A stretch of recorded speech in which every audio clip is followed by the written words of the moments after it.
आपने समस्ते जानते जे मैट्रिक परीक्षार रिजल्ट मे 26 तारिख में प्रकाश पाइब। एने माध्यमिक शिक्षा परिषद सभापति सूचना देते।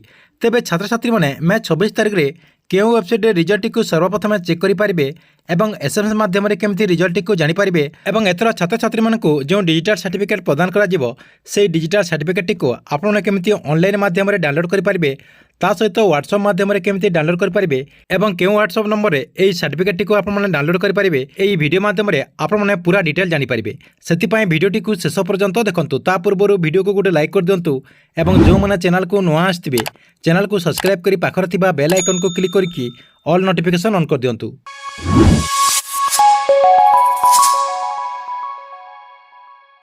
आपने समस्ते जानते जे आसंता 26 तारिख में मैट्रिक परीक्षार रिजल्ट प्रकाश पाइब। दिन 10:30 पर छात्र छात्री मैंने रिजल्ट को चेक करेंगे। सहित सकाल 11:30 पर छात्र छात्री मैंने ऑनलाइन माध्यम रिजल्ट को चेक करेंगे। ऑनलाइन माध्यम रिजल्ट को चेक करने यार जो गवर्नमेंट वेबसाइट अच्छी www.bscodisha.ac.in रे छात्र छात्री मैंने रिजल्ट को चेक करेंगे। यह सहित देखो जो मैंने एसएमएस माध्यम रिजल्ट को चेक करने चाहते से निजर मोबाइल जो एसएमएस बॉक्स रही से एसएमएस बॉक्स को जाकि OR10 लिखिकी स्पेस देदेवे। स्पेस देदेला निजर जो रोल नंबर अच्छी रोल नंबर टी को टाइप करदे। रोल नंबर टी को टाइप करदेला 567675 को एसएमएस करदे। एसएमएस करदेला आपने आपंक रिजल्ट जानीपारे। ता सहित देखो जो स्कूल प्रधान शिक्षक मैंने रही से अपराह 12:30 निजर स्कूल जो यूजर आईडी रही यूजर आईडी और पासवर्ड देकी आपंकर जो स्टाबुलेसन रिजल्ट अच्छी से स्टाबुलेसन रिजल्ट आप जानीपारे। यह सहित आपने समस्ते जानते जे माध्यमिक शिक्षा परिषद बोर्ड पक्षर एथर समस्त छात्र छात्री मानक डिजिटल सर्टिफिकेट देवाई व्यवस्था आरंभ कर ऑनलाइन माध्यम छात्र छात्री मैंने सर्टिफिकेट को डाउनलोड करेंगे। यह सहित व्हाट्सएप माध्यम डिजिटल सर्टिफिकेट को छात्र छात्री मैंने डाउनलोड करेंगे। अपराह 4टा पर सर्टिफिकेट को डाउनलोड करेंगे। यह सर्टिफिकेट को व्हाट्सएप माध्यम डाउनलोड करने गोटे व्हाट्सएप नंबर अच्छी से व्हाट्सएप नंबर टी अच्छी 7710058192। यही नंबर को आपने सेव करके आपने आपंकर जो सर्टिफिकेट रही से सर्टिफिकेट को डाउनलोड करेंगे। आपने केमी ऑनलाइन माध्यम डिजिटल सर्टिफिकेट को डाउनलोड करेंगे। देखो आपने कौन करेंगे आपण मोबाइल किंबा कंप्यूटर जेकोसी गोटे ब्राउजर टी ओपन करदे।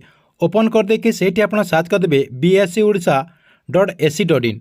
आपड़ एमती लिखिकी सर्च करदेला देखो आपण सामने एमती गोटे पेज ओपन हो जहाँकि आपको मुझे वीडियो डिस्क्रिप्शन लिंक दे देती से क्लिक करके ये पेज को रिडायरेक्ट आसीपारे।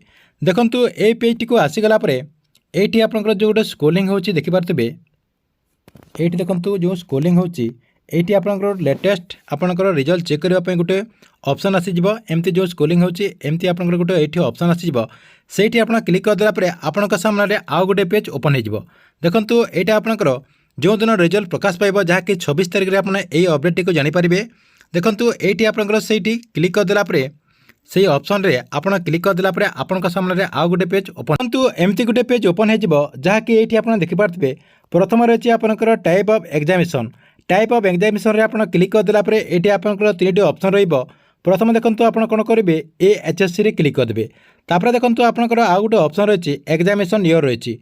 एग्जामिनेशन ईयर रे आपन क्लिक करदेला खाली ये आपंकर 2024 शो कर 2024 आप सिलेक्ट करदे। ता सहित देखो आउ गोटे ऑप्शन रही डेट ऑफ बर्थ। आपंकर जार रिजल्ट आप चेक करेंगे तांकरी डेट ऑफ बर्थ ये देदेवे। ता सहित देखो तार तले आपंकर रोल नंबर रही से रोल नंबरटा आप देदेवे। रोल नंबरटा देदेला आउ गोटे ऑप्शन रही आपंकर मोबाइल नंबर।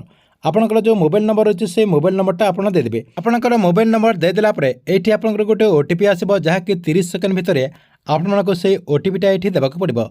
देखो आउ गोटे कथा आप समस्ते जाणी रखु जे गोटे मोबाइल नंबर रे आपन खाली गोटे सर्टिफिकेट डाउनलोड करेंगे। ये आपंकर जो OTP रही से OTPटा देदेला आपण सामने आउ गोटे पेज ओपन हो। आपण सामने एमती गोटे पेज ओपन हो आपने ये देखिपारे ऊपर देखो आपंकर लिखा है डाउनलोड योर सर्टिफिकेट। आपंकर जो डाउनलोड योर सर्टिफिकेट रही से आप क्लिक करदे। से क्लिक करदेला आपंकर जो सर्टिफिकेट रही से सर्टिफिकेट आपड़ ये डाउनलोड करेंगे। ये देखो एमती गोटे आपंकर सर्टिफिकेट ये डाउनलोड हो। आप PDF करेंगे। ता सहित आपणकर जो प्रिंट अच्छी से प्रिंट आप कलर प्रिंट करेंगे।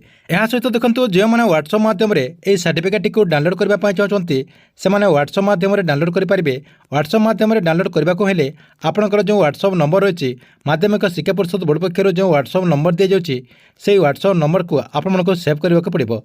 देखो ये आपने स्क्रीन माध्यम देखिपे ये जो व्हाट्सएप नंबर रही है व्हाट्सएप नंबर टी आपंक मोबाइल सर्वप्रथम आपने सेव कर दिंतु। सेव करदेला आप कौन करेंगे आपंकर जो व्हाट्सएप रही है व्हाट्सएप टी ओपन करदे। ओपन करदे कि खाली हाई लिखिदेवे। हाई लिखिदेला माध्यमिक शिक्षा परिषद बोर्ड पक्षर आपको जो आपंकर मेसेज रही सेमती गोटे मेसेज आसीज जहाँकि ये देखो 3टा ऑप्शन रही AHSC रही सहित देखो मध्यम रही और सहित देखो रही OSC एमती आपंकर 3टा ऑप्शन रहा कौन करेंगे AHSC रे क्लिक करदे। AHSC रे क्लिक करदेला देखो ये आपंकर आउ गोटे मेसेज आसीज देखो ये आप कौन लिखाई एंटर योर रोल नंबर आपंकर जो एडमिट कार्ड रोल नंबर रही से रोल नंबर टी आप देदेकि सेंड करदे। रोल नंबर टी देदेला आपको आउ गोटे मेसेज आसीज देखो ये आपंकर जो डेट ऑफ बर्थ रही से डेट ऑफ बर्थ आपको ये देवाक पड़ो। आपंकर डेट ऑफ बर्थ देदेला माध्यमिक शिक्षा परिषद बोर्ड पक्षर आपको गोटे PDF सेंड कर जहाँकि आपंकर से PDF रे आपंकर जो मैट्रिक सर्टिफिकेट रही जो डिजिटल सर्टिफिकेट कहुच्छे से डिजिटल सर्टिफिकेट टी आपने डाउनलोड करेंगे सहित आप प्रिंट करेंगे। ता सहित देखो जो मानकर मैट्रिक परीक्षा को नहीं किसी भी त्रुटि रही से छात्र छात्री मैंने कॉल सेंटर को कॉल करके संपूर्ण तथ्य जानीपारे। से 2टा नंबर रही प्रथम नंबर टी रही 8763446292 9437228187 ए नंबर को आपने कॉल करके संपूर्ण तथ्य जानीपारे। ठीक अच्छे एथिला आपन मैट्रिक परीक्षा को नहीं आसवा बहुत ही बड़ा गोटे अपडेट। आपन वीडियो केमती लगिला कमेंट बॉक्स रे निश्चय गोटे कमेंट करेंगे।